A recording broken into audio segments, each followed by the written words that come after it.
به نام خدا. ما در این کلیپ میخوایم که یه آموزش مختصری در رابطه با دستگاه مخمل‌پاش سپهر بدیم، قسمت مختلفش رو معرفی کنیم و چند نمونه پاشش هم داشته باشیم که شما با طرز کار آشنا بشید و بتونید ادامه بدید برای کارهای مختلف. زمینه کاری در مورد مخمل‌پاشی خیلی زیاده و به ابتکار خودتون بستگی داره. انواع اقسام کارها میشه باشه انجام داد. کافیه که شما روی قطعه چسب بزنید، بعد با این دستگاه پودر مخمل رو روی اون قطعه بپاشید. وقتی که خشک شد انگار که شما پارچه مخمل کار کردید. هم میتونید پاشش کامل بدید روی سطح، یعنی تمام سطح رو پوشش یک نواخت پودر مخمل بدید که شبیه پارچه مخمل بشه. هم میتونید ته بدید، کافیه که چسب رو با شابلون بزنید و پاشش مخمل رو روش انجام بدید. همون قسمتایی که چسب نشسته اونجا مخمل میگیره و همون ته رو بهتون میده. حالا مقدمتا من شروع میکنم از معرفی خود دستگاه، بعد ادامه میدیم برای پاشش های مختلف. دستگاه مخمل‌پاش این هست که شما اینجا کلید روشن و خاموش رو میبینید.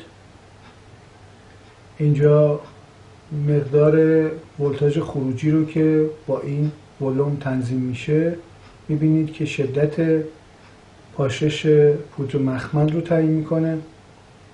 اتصالات مربوط به دسته پاشش و پدال رو اینجا میبینید که بعداً بهش خواهیم پرداخت. پشت دستگاه هم کابل برق هست و سیم زمین یا سیم ارت و توضیحات و مطالبی که لازم بوده گفته شده. ما پس یک کابل برق داریم و یک سیم ارت. این سیم ارت حتما باید متصل بشه به زمین. زمین منظور جاییه که اتصال به ساختمون خوب داشته باشه. مثلا به اسکلت ساختمون، حالا من این رو وصل کردم به میز کارم، ولی میز کارم هم با یک سیمی متصل به چارچوب فلزی پنجره، همون هم کافیه. اگر که شیر آب باشه که توی ساختمون هم لوله های فلزی رفته باشه خیلی خوبه. اسکلت ساختمون خیلی خوبه. اگر یه داربست یا میز فلزی بزرگ داشته باشید اون هم خیلی خوبه. همه اینها به عنوان یه ارت محسوب میشه و شما این سیم رو بهش متصل میکنید. هر قسمت فلزی دیگه ای مثلا میز فلزی که روش کار میکنید در اطرافتون باشه، بهتره که اونم با یک سیمی به ارت متصل کنید. از لوله های گاز و امثال اینها سعی کنید استفاده نکنید، ولی از قسمت های دیگه عرض کردم مثلا چارچوب در، یا اگر هم سیم ارت داشته باشه توی پریزای برقتون که دیگه نیاز به این هم نیست، چون کابل های ما دارای سیم ارت هم هست. خب دسته پاشش هست که این دسته پاشش اصل قضیه هست و قیمت اصلی و تکنولوژی اصلی داخل این هست. یک کلید برای پاشش هست که کلیدی که میزنید شروع به پاشش میکنه و سر این کابل متصل میشه به قسمتی که نوشته شده کابل پاشش. فقط دقت میکنید که اینجا یک خار کوچیک داره که باعث در جهت همون خار متصل بشه، یعنی اگر که اینو اشتباه بزنید اصلا وارد نمیشه. یک پدال داریم که این پدال برای مواقع خاص استفاده میشه. مثلا شخصی میخواد که به جای زدن کلید از این پدال استفاده کنه. هر دو اینها یک کار رو انجام میدن. سر این کابل هم جاش مشخصه،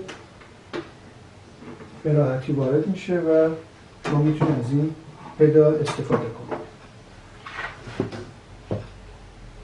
سر این دسته پاشش ظرف پودر متصل میشه. مثلا ما این ظرف رو میخوایم متصل بکنیم، کاملا مشخص مسیر خاری که اینجا هست حرکت میکنه و اون فنر این رو میگیره و شما میتونید پاشش رو انجام بدید. هم میتونید به این سمت و همین که معمولا به این سمت انجام میشه که شما شستتون رو بتونید روی کلید راحت فشار بدید. بعد میتونید با تکونهای ریز پاشش رو انجام بدید. یعنی کلید رو میزنید، تکونهای ریزی میدید، یا اگر هم پودر تازه باشه به راحتی خارج میشه، احتیاج به اون تکون هم نداره. این نوع ظرفی که ما داریم برای پاشش روی میز راحت تره که اینجوری شما به صورت افقی میگیرید. اگر که خواستید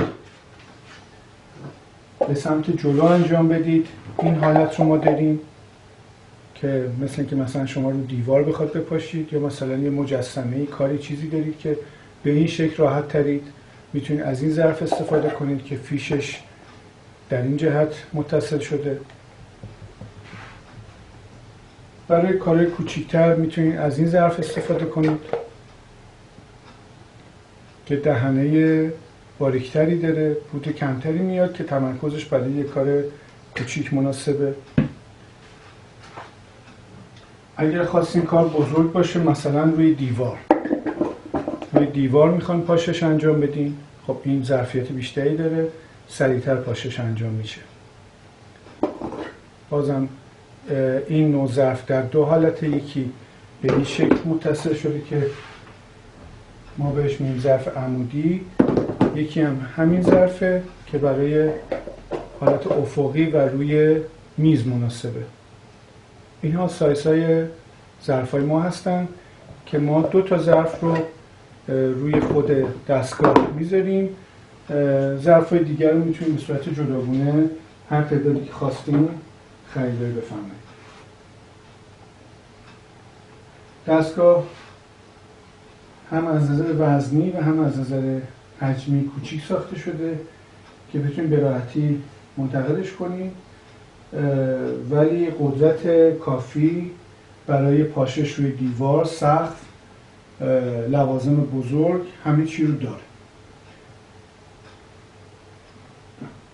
اتصالش هم به ظرف‌ها دیدید که خیلی ساده است، به راحتی میشه متصل کرد، عوض کرد و ظرف رو مثلا اگر چند رنگ داشته باشید میتونید برای هر رنگی یه ظرف جداگونه داشته باشید و خیلی سریع اینها رو عوض بکنید. روی دست علامت دست گذاشتیم. شما دستتون اینجا میگیرین و دکمه رو به راحتی فشار میدید.